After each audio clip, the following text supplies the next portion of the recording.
আমরা সবাই তো বড়লোক হতে চাই, কিন্তু সবাই কি বড়লোক হতে পারি? তো কিভাবে বড়লোক হওয়া যায় সেটা নিয়ে 17টি মাইন্ডসেট থাকতে হয় একজন মানুষের। সেই মাইন্ডসেট গুলো নিয়ে আলোচনা করেছেন খুব বিখ্যাত একজন লেখক, হার্ভ ইকার।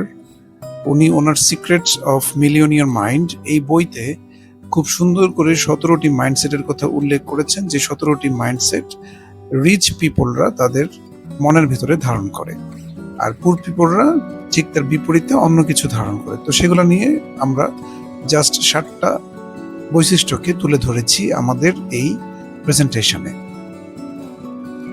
প্রথমে আসতে হবে যে আপনার টাকার জন্য পরিকল্পনা কি। ধরুন আপনি অনেক বড়লোক হতে চান, কিন্তু আপনার এত বড়লোক হয়ে কি করবেন আপনি সেটা জানেন না।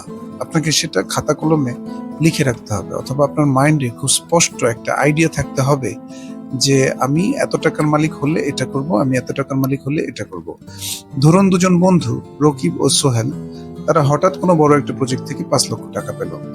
এখন কারো যদি সেখানে প্ল্যান থাকে সে 50% ইনভেস্ট করবে, 30% বিভিন্ন কোর্সে, নিজের আত্ম উন্নয়নমূলক কোর্সে খরচ করবে, তাকে নিজেকে নেক্সট লেভেলে নিয়ে যাবে। তো দেখা যাবে যে তার 5 লক্ষ টাকা খুব ভালোভাবে ইউটিলাইজ হয়েছে। অন্যদিকে যদি অন্য বন্ধু, সে যদি তার লাইফস্টাইল উন্নত করার জন্য কিছু মোবাইল কিনে বন্ধুদের দাওয়াত দিল, ফ্যাশনের পিছনে খরচ করে ফেললো, দেখা গেল কয়েকদিন যেতে না যেতেই তার পুরো টাকা শেষ হয়ে গেছে। তো যে বন্ধুটা টাকা কিভাবে ব্যবস্থাপনা করতে হবে সেটা মনে রেখেছে, সেটা হচ্ছে ধনী মনের পরিচয়, সেটা হচ্ছে ধনী মনের মাইন্ডসেট। আর যে বন্ধুটা ফ্যাশনের সঙ্গে গড্ডালিকা প্রবাহে তার গা ভাসিয়ে দিয়েছে, সেটা হচ্ছে গরিব মনের পরিচয়, প্রতিফলন। এরপরে যেটা থাকতে হবে মাইন্ডসেটের মধ্যে সেটা হচ্ছে আমি বড়লোক হব, এই মাইন্ডসেটটাই থাকতে হবে। আপনি দেখবেন যারা গরিব থাকছে তারা শুধু মুখে মুখে বলে একদিন আমি বড়লোক হব, আমার ভাগ্যে থাকলে আমি বড়লোক হব। কিন্তু যারা আসলে রিচ তারা এ ধরনের কোনো কথা বলে না।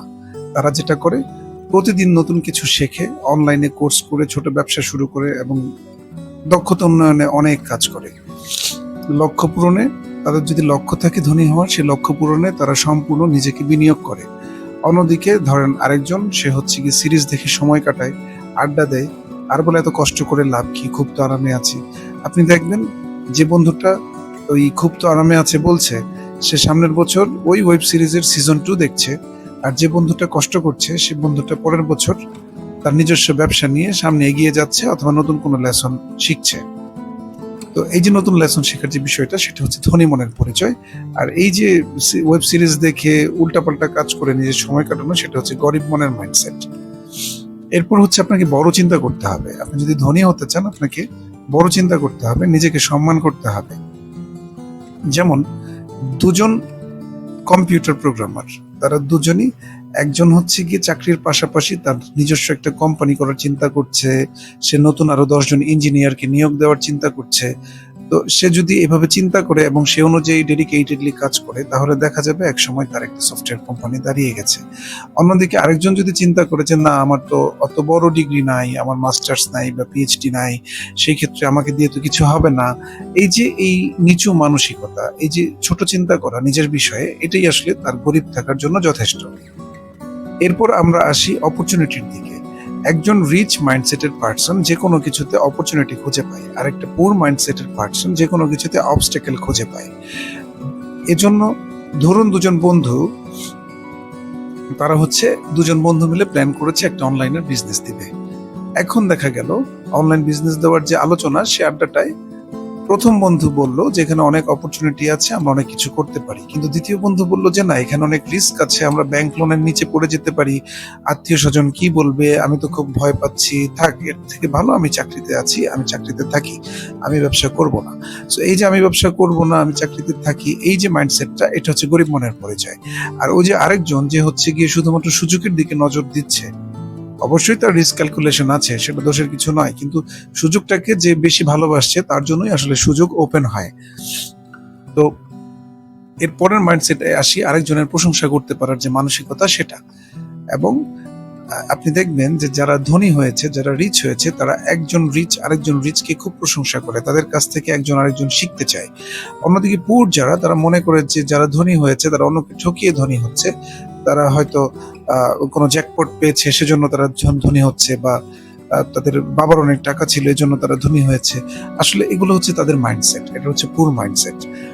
যেমন ধরেন একই অফিসে 3 জন চাকরি করে, সো একজন হচ্ছে গিয়ে ব্যবসা করে খুব ভালো কিছু করেছে, সো দ্বিতীয় জন তার কাছ থেকে শিখতে চায়, তো শিখে সে নতুন ব্যবসা শুরু করতে পারবে। কিন্তু তৃতীয় জন দেখা গেল প্রথম জনের নামে ব্যাক বাইটিং করছে বা ব্যাড কমেন্ট করছে, সেক্ষেত্রে কিন্তু তৃতীয় জন আসলে নতুন ব্যবসা শিখতে পারবে না।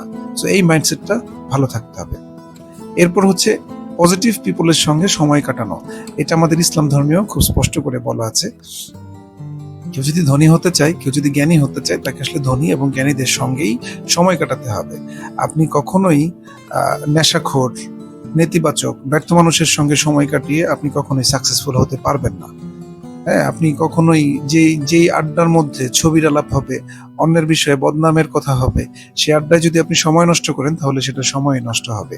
আর সেগুলো না করে যদি আপনি নতুন নতুন কিছু শেখার, নতুন স্কিল শেখার চেষ্টা করেন, বিজনেস আইডিয়া নিয়ে আলোচনা করেন, কিছু পাইলট প্রজেক্ট করেন, সেক্ষেত্রে আপনি এগিয়ে যাবেন অনেক দূর। এটা হচ্ছে কি ধনী মনের পরিচায়ক, এবং ব্যাকবাইটিং হচ্ছে গরিব মনের পরিচায়ক।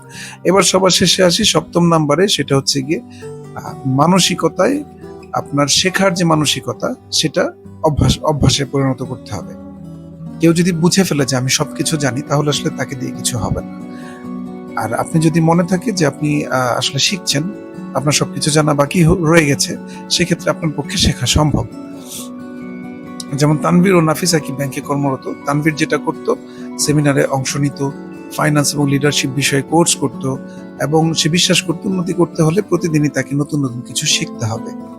অন্যদিকে নাফিস, সে বলতো আমার তো এই বিষয়ে 12 বছরের অভিজ্ঞতা আছে, আমি খুব ভালো পারবো। কিন্তু দেখা গেল অফিসের প্রয়োজনে একসময় ম্যানেজার পদের জন্য তানভীরকে অফিস রিক্রুট করলো, কারণ তানভীরের যে দক্ষতা বেড়েছে সেটা হয়তো নাফিস লক্ষ্য না করলেও বাকিরা ঠিকই লক্ষ্য করেছে। তো সেই ক্ষেত্রে হয়তো নাফিস হতাশ হয়ে বলতে পারে যে এটা আমার ভাগ্যে নাই, সেজন্য আমি পারলাম না।